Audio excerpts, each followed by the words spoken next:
같이 고백합니다. 예수님 부활하셨습니다. 한 번 더 할까요? 부활의 주님 우리와 함께 계십니다.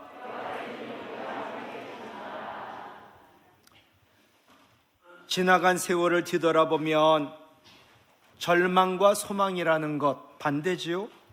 실망과 용기라는 것 반대인데, 이것이 주변 환경이나 현실과는 큰 상관이 없었다라는 사실을 우리는 삶을 통해서, 그리고 성경 말씀을 통해서 알 수가 있습니다. 성경이 말씀하시는 진리가 뭔가? 환경이 나쁘고 현실이 어려우니까 실망하고 절망에 빠지고 죄를 짓는 것이 아니라는 것입니다. 아무리 환경이 좋고 아무리 환경이 나쁘고 우리에게 문제는 바로 믿음이라는 겁니다.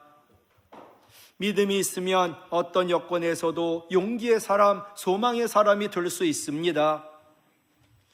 우리의 삶에 믿음이 있느냐 없느냐, 그것이 가장 중요한 문제입니다. 더 나아가 믿음이 있어도 어떤 믿음을 가졌느냐가 더 중요한 문제입니다. 오늘 본문의 두 제자, 예수님 부활을 믿지 못했습니다. 그러므로 실망하고 슬퍼하고 이제 예루살렘 떠나 고향으로 돌아갑니다. 묻지요. 예수님 나를 위하여 죽으신 것을 믿으시나요? 예수님 나를 위하여 부활하셨음을 믿으십니까? 부활의 주님이 우리에게 주신 가장 큰 선물, 당연히 구원과 영생이지만 그것을 뛰어넘어 소망인 줄로 믿습니다. 지금 아무리 어려워도 나는 잘 될 거야, 소망이 있다면 우리는 넉넉히 이길 수가 있고 인내할 수가 있습니다. 에릭 포름은 인간을 정의했지요. 인간이 뭐냐? 소망하는 인간, 소망이 있는 자가 인간이다. 소망이 없으면 인간이 아니다. 유명한 신학자 에밀 브루노, 허파에 산소가 필요하듯이 우리의 삶에는 반드시 소망이 필요하다라고 말했습니다. 지금 삶이 어렵고 힘들어도 소망이 있으면 우리는 살 수 있고 삽니다. 부활의 주님이 지금도 살아계셔서 하시는 일이 뭘까요? 첫 번째로 부활의 주님, 성령과 말씀으로 우리에게 바른 신앙, 믿음을 주신다는 겁니다. 예수님 당시 이스라엘 상황은 최악이었습니다. 정치적으로는 로마의 식민지요, 경제적으로는 엄청난 빈곤이요, 사회적으로는 무질서요, 종교적으로는 타락이었습니다. 사회 어느 모든 부분 다 절망적인 상황이었습니다. 바로 이때 유대 땅에 예수 그리스도가 오셨습니다. 이제껏 이스라엘 백성들 많은 고난과 또 압제를 받고 험난한 역사를 살아왔지만 그들이 소망을 잃지 않았습니다. 이유는 하나, 메시아, 기다리는 대망 사상이 있었으니까. 아무리 힘들고 어려워도 메시아가 오실 거야, 그분이 우리를 구원하실 거야, 그러니 그들은 그걸 기다리고, 메시아를 기다리고 있었기 때문에 소망이 있었습니다. 제자들도 메시아를 기다렸습니다. 그런데 마침내 메시아 오셨습니다. 예수님 보니 말씀에 권위가 있습니다. 예수님 보니 행하는 일이 능력이 있습니다.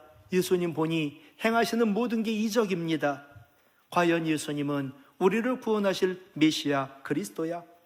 그러므로 제자들은 생업을 포기하고 예수님 뒤쫓았습니다. 오늘 본문에도 제자들이 바랬던 메시아 예수님 누군가? 21절 보세요. 오늘 본문 앞에 있어요. 예수님 이 사람이 이스라엘을 속량할 자라고 바랐노라. 로마의 식민지에서 구원하고 가난에서 구원하고 무질서와 종교적 타락에서 구원할 메시아. 제자들은 예수님이 이스라엘을 속량할 자라고 구원할 자라고 소망했습니다. 그런데 세상에 예수님이 십자가에서 죽으셨습니다. 혹시 살아나진 않을까? 그래서 깜짝 놀라게 하고 모든 것을 힘으로 장악하지 않을까? 그리고 우리를 구원하지 않을까? 그런데 안 일어나시더라고요. 실망하고 절망에 빠졌습니다. 당연히 이스라엘의 왕이 되셔서 높은 보좌에 앉아 힘으로 호령할 뿐 그분이 왜 고난받고 십자가 지는지 알 수가 없었습니다. 전능하신 분, 능력 있는 분이 십자가를 지시다니 제자들은 주님이 십자가에 못 박히는 순간까지도 혹시나 십자가에서 내려오지도 않을까, 그리고 그들을 못 박는, 자기를 못 박는 자를 완전히 제압하지 않을까, 그리고 우리를 로마의 권력으로부터 구원하지 않을까 기대를 걸었습니다. 죽은 자도 살리시는 분, 능력 있는 분, 십자가 질 리가 없다. 분명히 십자가에서 내려오실 것이다. 그러나 예수님 십자가에서 내려오지 않았습니다. 죽으셨습니다. 마침내 장사되었습니다. 그러자 이들의 소망은 실망과 절망으로 바뀌었고 제자들은 살 소망이 끊어졌습니다. 예루살렘에 있을 이유가 없다. 고향으로 돌아가자.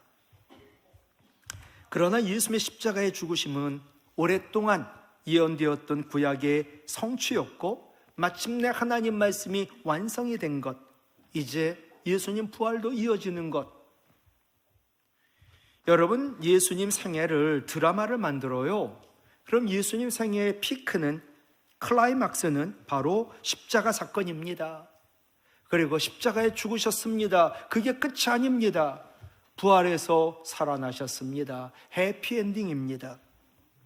그러므로 예수님 십자가는 결코 실패가 아니라 성공이고, 멸망이 아니라 영원한 승리고, 부끄러운 수치가 아니라 영원한 영광인 거지요. 예수님의 부활은 죽었다가 다시 살아났다는 차원이 아닙니다. 예수님 살리신 죽었다 살아난 사람들 모두 죽었습니다. 죽음을 통하여 그들은 하늘나라 갔지요. 그런데 예수님의 부활은 죽었다 살아나는 차원이 아닌 죄인인 우리에게 구원과 영생과 영원한 소망을 주신 영원한 부활, 바로 생명 그 자체였습니다. 그런데 예수님 부활을 몰라가지고 실망하는 제자들, 오늘 본문 앞에 보면 제자들이 이야기를 하면서 걸어갑니다. 그걸 들으신 예수님, 오늘 본문 앞에 17절 볼까요? 너희들 주고받고 하는 이야기가 뭐냐라고 물으셨습니다. 그러자 제자들이 말하지요. 여보시오, 당신이 예루살렘에 있으면서도 예루살렘에서 있었던 것 아무것도 모르냐고, 우리 예수님이 죽었다고 그렇게 볼멘 소리로, 완전히 실망한 소리로 대꾸를 합니다. 그러자 예수님이 참 이 믿음이 없고 더디 믿는 자들, 25, 26절 보세요. 미련하다. 선지자들이 말한 모든 말씀을 마음에 더디 믿는 자들, 이 제자들이 결국은 믿어요. 근데 지금 못 믿고 있잖아요. 그리고 그리스도가 이런 고난을 받고 자기 영광에 들어가야 할 것을 왜 모르느냐라고 말씀하시고, 27절 같이 읽을까요? 모세와 모든 선지자의 글로 시작하여, 구약 성경이에요. 모든 성경에 쓴 바 예수 그리스도 자기에 관한 것을 자세히 설명하셨다.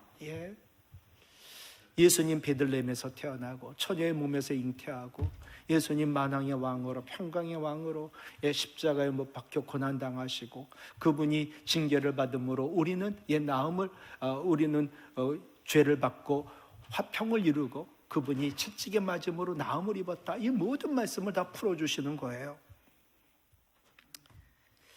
제자들이 그러고 나서 마음이 뜨거워지고 말씀을 깨닫게 되고 부활의 주님을 보게 되고 소망을 가지고 그들이 다시 예루살렘으로 돌아가거든요. 두려워 떨던 자들이 두려움을 이기고 말이죠. 제자들이 실망하고 절망하고 슬퍼할 이유가 없었던 것은 성경 말씀에 다 쓰여 있었고 성경 말씀에 예수님의 죽음과 부활이 예언되었기 때문에 그걸 믿기만 하면 실망, 절망, 슬퍼할 이유가 없었던 거지요. 지금 오늘 본문의 두 제자가 부활의 주님을 만났는데도 그들이 몰랐던 이유가 무엇일까? 첫 번째로 세속적인 메시아를 기대했기 때문입니다. 21절에 이 사람 예수님이 이스라엘을 성령할 자라고 바랐노라. 제자들은요, 예수님을 죄에서 구원할 메시아로 보지 않았습니다. 그래서 예수님은 메시아인데 로마의 식민지 하에서 우리를 구원할 거라고, 세상의 가난으로부터 우리를 구원할 거라고, 사회적 무질서와 종교적 타락에서 우리를 구원할 거라고, 그런 힘이 있는 메시아로 그들은 기대했던 거지요. 그러니까 완전히 우리가 알고 있는 세속적인 왕을 그들은 기대했습니다. 그런데 고난과 죽임을 당했습니다. 우리를 죄에서 구원하려고. 세상에 이렇게 힘없는 나약한 자가 무슨 메시아야? 그런 메시아를 기대하지도 않았고 또 메시아라고 인정하지도 않았습니다. 그래서 부활의 주님을 몰라보았던 거지요. 근데 예수님 다 풀어주니까 그제서야 그들이 마음이 열리고 마음이 뜨거워지고 깨닫게 되고 은혜 받고 살 소망을 가지고 다시 예루살렘으로 갔잖아요. 두 번째, 제자들 부활의 주님을 처음 몰라본 이유는 성경에 대한 무지 때문이지요. 27절, 모든 성경에 쓴 바 예수 그리스도 자기에 관한 것을 자세히 설명하셨다. 여러분, 모든 성경은요 예수님에 관한 이야기지요. 여러분, 구약은 하나님이 우리를 사랑하사 천지를 만드셨어요. 만드시고 얼마나 사랑했는지 모든 것 다 주셨어요. 그런데 선악과만 따먹지 말라고. 선악의 기준은 하나님이시고 선악을 알고 판단하는 것은 너희가 아니야. 그러니까 이것만은 건드리지 마.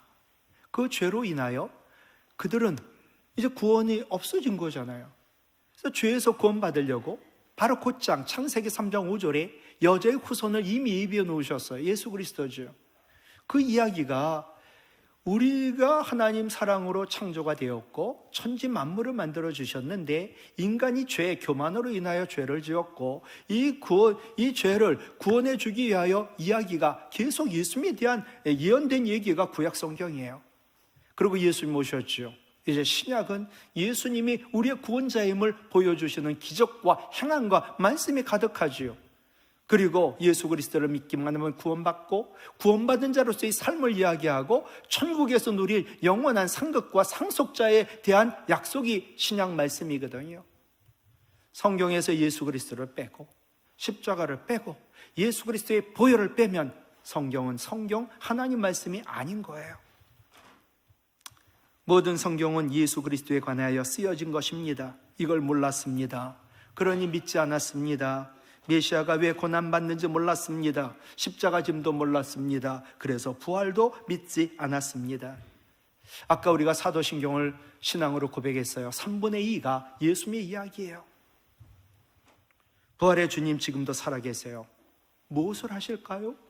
아까도 얘기했지만 너희가 세속적인 메시아 기대하지 마라. 그리고 너희가 이제 성경 모르는 일, 무지함을 이제 겪지 마라. 내가 가르쳐준 것 성령이 너에게 가르쳐줄 거다. 성령이 모든 것을 생각나게 할 거다. 그러니 바른 신앙 가져라. 그것이 부활의 주님이 하시는 일인 줄로 믿습니다. 보시지요. 요한복음 14장 26절 같이 읽을까요? 보혜사 곧 아버지께서 내 이름으로 보내실 성령, 그가 성령이 너희에게 모든 걸 가르치고 내가 너희에게 말한 모든 말씀을 생각나게 하리라. 아멘. 예. 부활의 주님은 지금도 성령과 말씀으로 우리에게 말씀을 가르쳐 주시고 뒤에 나올 거예요. 말씀을 풀어 주시고 우리에게 바른 신앙을 갖도록 하시는 줄 믿습니다. 두 번째지요. 부활의 주님은요, 우리의 눈을 밝혀주세요. 눈을 열어주세요. 성경 말씀도 풀어주세요. 그리고 우리의 마음도 열어주세요. 그 일을 하고 계세요. 오늘 본문에 연다라고 하는 헬라어가 디아노이고라는 단어인데 3번이나 나오고 있어요. 오늘 읽자는 본문 뒤에도 이어지고 있고요. 그런데 모두 한글 성경에서는 다르게 번역이 되고 있다는 사실이지요. 31절에 그들의 눈이 밝아졌다. 예, 눈을 열어주신 거예요. 눈이 갑자기 어두웠는데 밝아졌어요. 보이기 시작하더라고요. 눈이 깜깜했는데 열어졌어요. 보이더라고요. 32절에 성경을 풀어주셨어요. 성경을 풀어주니까 성경 말씀이 왜 이렇게 재밌는지 성경에 계시하고 있는 하나님이 보이고 하나님 말씀이 보이고 섭리가 보이고 사랑이 보이고 은혜가 보이는 거예요. 45절에 그들의 마음을 열어주셨다. 우리의 강팍하고 완악한 마음이 열어주자 하나님 말씀을 깨닫게 하시고 은혜 받게 하시는 것, 부활의 주님이 성령으로 하시는 일인 줄로 믿습니다. 우리의 까막눈 열어주시고 무지한 성경에 대하여 풀어 열어주시고 우리 굳은 마음을 열어주시는 분 오직 한 분, 부활의 주님 하나님 뿐이신 줄로 믿습니다. 하나님이 여시지 주도권은 우리에게 있지 않습니다. 그러니 자랑할 것도 없지요. 하나님이 우리의 눈을 열어주시고요, 성경을 풀어 열어주시고 우리 마음을 열어주실 때 우리는 부활의 주님을 만날 수 있고, 우리에게는 아무리 상황이 변한 게 없어도 영원한 소망이 있는 줄로 믿습니다. 제자들 마음이 온통 실망, 온통 두려움, 더디 믿는 믿음으로 가득 차 있었습니다. 그런데 부활의 주님이 찾아오셔가지고 그들의 눈을 밝히시고 성경을 풀어주시고 마음을 열어주심으로 그들의 마음이 뜨거워졌습니다. 그리고 그들은 말씀을 깨닫게 되었고 주님을 볼 수 있게 되었고 영원한 소망을 갖게 되었습니다. 지금 상황 아까와 달라진 게 하나도 없음에도 불구하고 말이지요. 32절 말씀 볼게요. 그들이 서로 말할때 두 제자죠, 길에서 우리에게 말씀하셨지, 그분 부활의 주님이 우리에게 성경을 풀어주셨지, 그때 우리 속에서 마음이 뜨겁지 아니했냐라고 서로 얘기를 하는 거예요. 이 말씀 잘 보세요. 제자들이 깨닫고 마음이 뜨거워진 것이 아니라는 사실이에요. 마음이 먼저 뜨거워지고 그 다음에 깨닫게 되는 거예요. 오늘도 말씀을 들을 때, 말씀을 읽을 때 마음이 뜨거워져요. 그리고 나는 깨닫게 되는 거예요. 마음이 뜨거워지는 것이 깨달음보다 먼저지요. 생명의 역사도 마찬가지예요. 생명의 역사가 먼저예요. 그 나중에 우리는 깨달아요. 여러분, 엄마 뱃속에서 태어날 때 나는 태어난 걸 깨달은 사람 있어요? 아무도. 얘 태어난 하루밖에 안 된 애가 어떻게 내가 엄마 뱃속에서 태어났다는 걸 깨달아요? 내가 이제 살아있구나. 내가 엄마, 아버지를 통해서 생명을 하나님 주셨구나. 그것을 깨닫는 순간 생명의 역사가 있었고 나중에야 깨닫는 거지요. 세상에 태어난 거 기억 못합니다. 젖 먹었던 것도 기억 못해요. 나 젖 먹었던 거 기억나. 그럼 이 아이는 깨달음이 있을 때까지 먹은 거예요. 10살, 중학생까지 엄마 젖 먹은, 자랑하지 마십시오. 생명의 역사가 먼저고, 우리 어머니를 나를 피를 흘리면서 나를 낳았구나 깨닫게 되는 거지요. 마찬가지로 뜨거움이 있고 깨달음이 나중이에요. 사랑도 마찬가지예요. 어느 날 내 마음이 왜 이렇게 뜨거워지는지 보니까 이게 사랑이더라고요. 깨달았지요. 생명의 역사도 뜨거움도 사랑도 깨닫는 것보다 먼저라고 성경은 분명히 말씀하세요. 오늘도 부활의 주님 우리 마음 열어주시고 마음을 뜨겁게 할 때 우리는 깨닫게 되고 은혜 받게 되는 줄로 믿습니다. 뜨거움을 경험한 요한 웨슬리, 루터의 로마서 주석을 읽었습니다. 로마서 1장 17절, 믿음으로 말미암아 구원을 얻는다. 이 말씀 읽는데 마음이 뜨거워지는 거예요. 자기가 경험했던 걸 이렇게 써요. 마음이 이상하게 뜨거워졌던 것을 경험했다. 내 죄가 모두 사함받고 죄와 사망에서 구원받았다는 것이 확실하게 믿어졌다. 내 일생 처음으로 깨달은 경험한 뜨거움이었다. 내가 그리스도 안에 있다는 사실을 깨닫게 되었다. 내 마음의 모든 정욕과 제약이 물러가고 사라지고 사함받은 것을 깨닫게 되었다. 그리고 부활의 주님이 내 안에 계심을 내가 깨닫게 되었고 부활의 주님이 기쁨으로 나에게 충만하게 있다는 것을 깨닫게 되었다. 뜨거움이 먼저, 깨달음이 나중이에요. 요한 웨슬리 이 기쁨을 참을 수 없었죠. 밖으로 뛰쳐나왔습니다. 예수님은 그리스도다. 예수님은 살아계신 하나님 아들이다. 그렇게 증거했죠. 그러자 사람들의 마음이 뜨거워지기 시작했습니다. 이렇게 시작한 성령의 뜨거운 역사가 크게 일어나 그들은 구원받았음을 깨닫게 되고 먼저는 자기가 죄인임을 깨닫게 되고 구원받은 하나님 백성임을 깨닫게 되고 결국 부패와 타락 일보 직전, 멸망 직전에 영국을 건져낸 사람이 바로 웨슬리입니다. 그는 먼저 마음이 뜨거워졌습니다. 깨달았습니다. 그것을 선포했습니다. 성령님 마음을 열어주실 때 마음이 뜨거워지지요. 그리고 부활의 주님을 영접하여 주님이 내 안에 계심으로 기쁨이 충만하게 되고 세상에 빼앗아갈 수 없는 기쁨, 그리고 영원한 소망을 갖게 되는 줄로 믿습니다. 아이가 책을 읽어요. 엄마도 성경 말씀 책을 읽으며 아이와 같이 책을 읽어요. 근데 성경 말씀 읽던 엄마가 우는 거예요. 깜짝 놀랐죠. 엄마가 슬프면 아이도 슬프잖아요. 엄마 왜 울어요? 슬퍼서 우는 게 아니다. 성경 말씀, 하나님 말씀 읽는데 하나님이 날 사랑한대. 그래서 독생자를 나를 위하여 십자가 지게 하셨대. 그것도 부족해서 부활했대. 그래서 우리를 영원한 생명을 주셨대. 그래서 나는 슬퍼서 아파서 우는 게 아니야. 마음이 감동 있고 감사하고 기뻐서 우는 거야. 사람은 아프고 힘들어서만 우는 게 아니고 사람은 기쁘고 즐겁고 감동이 있을 때 기쁠 때도 운단다. 성경을 읽지요. 말씀을 듣지요. 성경의 저자이신 성령님 우리 가운데 임재해 주세요. 그래서 내 눈은 밝혀주시고 우리 성경 말씀 졸리지 않도록 풀어주시고 성경 안에 계시는 계시된 하나님을 또 하나님의 뜻과 섭리를 보게 하시고 굳은 내 마음 열어주심으로 성령으로 말미암아 로마서 5장 5절 하나님의 뜨거운 사랑이 마음에 부어지게 해주셔서 우리의 마음이 뜨거워지게 하시고 마음에 감격과 감동과 감사가 넘치게 하여 주시고 내가 변하게 해달라고 기도해야만 하지요. 사람은요 마음은 뜨거워야 합니다. 그러나 삶과 겉은 온유와 겸손으로 예수님 닮아가야 합니다. 옛날 정몽주의 어머니 아들 옷을 입혔습니다. 무조건 안은 빨간 천을 그리고 무조건 겉은 파란 천을 해서 입혔다고 합니다. 아들아, 사람이라는 것은 밖으로는 온유와 겸손, 그래서 화평을 누리고 나타내야 한다. 그러나 네 마음만은 뜨거운 열정을 소유해야 된다. 그래야지 네가 살고 또 정말 선한 영향력을 미치는 나라의 인물이 되지. 우리도 마찬가지지요.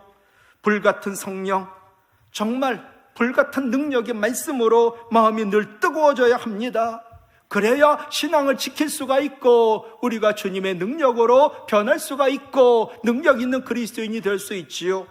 그러나 그것만이 아닙니다. 우리의 삶과 태도는 예수님 닮아 늘 온유하고 겸손하고 화평을 이루며 살아야 합니다. 현대인들은요 돈에 미쳤습니다. 돈에 발광합니다. 돈에 대한 뜨거운 열정은 있는데 마음 깊은 곳에 그 돈, 재물, 복의 근원인 하나님 없습니다. 하나님 만나겠다고 하나님 만난 뜨거움, 주님이 내 안에 계신 뜨거움이 없습니다. 감격이 없습니다. 감사가 없습니다. 눈물이 없습니다. 은혜가 없습니다. 여러분 왜 실망하고 절망합니까? 부활의 주님 지금도 내 안에 이곳에 우리와 함께 계시는데 드디어 제자들 실망할 때 부활의 주님이 찾아오시더라고요. 그래서 눈먼 그들의 눈을 다 밝혀주시고 성경 말씀 어렵지 않도록 다 풀어주시고 굳은 그들의 마음을 열어주셔서 주님이 그 안에 들어와 마음을 뜨겁게 하여 주시고 부활의 주님을 보게 하셨던 거지요. 부활의 주님은요 엠마오로 도망가는 피신하는 시시한 제자들, 야 이놈들아 나를 그토록 못 믿고 나를 그토록 너희들이 힘 있는 사람이라고 나를 쫓았니? 너희가 제자냐? 이 시시한 놈들 해서 그들을 떠나지도 버리지도 아니하셨습니다. 도리어 불쌍히 여기고 그들을 찾아오셨던 거지요. 마찬가지로 우리도 연약합니다. 일주일 동안도 실패도 하고 죄를 짓고 왔습니다. 그러나 주님 앞에 나온 것만으로도 너는 내가 사랑하는 자녀다. 내가 너를 불쌍히 여긴다. 나는 너를 떠나지도 버리지도 않는다. 늘 너와 함께 한다 말씀하고 계십니다. 아이가 어렸을 때 아이를 목욕시키잖아요. 그럼 아이를 목욕시킨 그 통에 목욕통 어린아이들, 그러면 그 더러움을 버릴 때 더러운 물 버리지 애기는 버리지 않아요. 우리 하나님 마찬가지예요. 오늘 우리 나왔잖아요. 더러운 죄는 하나님 다 버리세요. 그러나 우리 하나님 자녀 결코 버리지 않아요. 여러분 도리어 내가 하나님 버리지 하나님 나를 버리지 않아요. 모든 실망의 이유는요 내 주위의 사건과 사고가 아니에요. 믿음 없는 나에게 있어요. 절망에서 소망으로, 갈림길에서 생명길로, 환경이 달라지는데 이런 일이 일어나는 게 아니라 부활의 주님을 만날 때 이런 일들이 일어나지요. 부활의 주님이 오늘도 눈먼 내 눈을 열어 밝히 보여주시고, 어려운 하나님 말씀이라고 말씀 보기만 하면 조는 나에게 하나님 말씀을 풀어주시고, 굳고 완악한 내 마음을 이제 부드럽게 열어주시고, 그래서 성령이 내 마음에 뜨겁게 우리 마음에 하나님 사랑 부어질 때 절망에서 소망으로, 시리에서 기쁨으로, 사망에서 영생의 길로 열리는 줄로 믿습니다. 김영국 목사님, 만남은 멈추지 않는다, 믿음이란 멈추지 않는다라는 책을 썼습니다. 부제는 예수님 만나도, 예수님 믿어도 변하지 않는 사람들에게 쓴 글이지요. 어느 날 자전거 타고 가다가 길에 그냥 죽을 것 같은 새끼 고양이 발견했습니다. 더럽고 상처가 있고 데려가 봤자 그 짐이 되는 것. 그런데 집으로 데려왔습니다. 생명이니까. 어떻게 해야 할지 모든 가족들이 난감해합니다. 식구들 말합니다. 왜 길에서 죽어가는 고양이 새끼 데리고 왔냐고. 달가워하지 않았습니다. 그러나 생명이 있잖아요. 하나님 주신 선물이라고 믿고 그 새끼 고양이를 상처 치료해주고 먹이를 주고, 안 먹으니까 무엇을 먹을까 찾아서 먹여주고, 얼마 지나지 않아 식구들 모두 새끼 고양이를 좋아하게 되었습니다. 얼마나 또 애교를 부리는지 집안 분위기가 완전히 달라졌습니다. 이유는 하나, 작은 새끼 고양이지만 그에게 생명이 있었고 생명을 주신 하나님 계셨기 때문에. 고양이 한 마리가 들어와도 우리 삶이 이렇게 변합니다. 하물며 만왕의 왕이시고, 그리고 만복의 근원이시고, 생명의 근원, 능력의 하나님 우리 예수님 내 마음에 들어오셨는데 왜 믿는 우리의 삶은 그대로인가? 회의를 느끼고 있는 거지요. 새끼 고양이가 아닙니다. 인류 역사를 바꾸신 분, 수많은 인생을 구원하여 바꾸어 놓으신 예수님, 지금 예수 그리스도를 믿음으로 내 마음에 영접하여 들어와 계신데 왜 우리는 아무런 변화가 없을까? 교회는 세 부류라고 목사님은 그래요. 첫째, 늘 교회만 다니는 사람. 교회만 다녀요. 혹시라도 주일을 성수 안 하면 나에게 무슨 큰일이 일어날지도 몰라. 그러니까 면죄부 성격으로 내가 와서 예배만 딱 드리고 갈 거야. 두 번째, 예수 믿는다고, 나는 오늘도 주님 만난다고 말로만 하는 사람. 만났는데 아무런 변화가 없어요. 새끼 고양이 만나도 웃든지 어떡하든지 할 텐데 아무 변화가 없는 거예요. 세 번째, 예수님 믿었지요. 오늘도 예수님 만났지요. 그러니까 오늘도 또 내가 변하는 것이요. 여러분은 셋 중에 어디에 속합니까? 늘 지나다니던 가게에 갑자기 사람들이 쭉 서 있어요. 이게 뭐지? 줄을 서보고 이렇게 봤더니 가게 이름이 바뀌었더라고요. 가게의 장식이 바뀌었더라고요. 가게의 음식이 바뀌었더라고요. 가게의 음식 맛이 바뀌었더라고요. 한마디로 주인이 바뀌었더라고요. 주인이 바뀌니까 파리만 날리던 가게가 사람이 줄 서서 기다리는 맛집이 되었어요. 마찬가지예요. 예수 믿는다고 하는데 정말 부활의 주님이 내 마음의 주인인가요? 그 주인이랑 늘 대화하시나요? 늘 묻는가요? 늘 그분과 동행하시나요? 그 주인된 그분의 말씀에 늘 순종하며 사시나요? 부활의 주님을 마음의 진정 주인으로 삼을 때만 성령께서 우리의 눈도 열어주시고 마음도 열어주시고 성경도 풀어주사 우리의 삶을 변화시켜 주실 줄로 믿습니다. 무슨 일로 절망하시고 실망합니까? 부활의 주님 함께 하시는데, 도리어 우리를 불쌍히 여기시는데, 크신 능력으로 우리를 능히 도우실 수 있는데, 부활의 주님은 성령과 말씀으로 바른 신앙 주십니다. 눈도 밝혀주시고 성경도 풀어주시고 마음도 열어주십니다.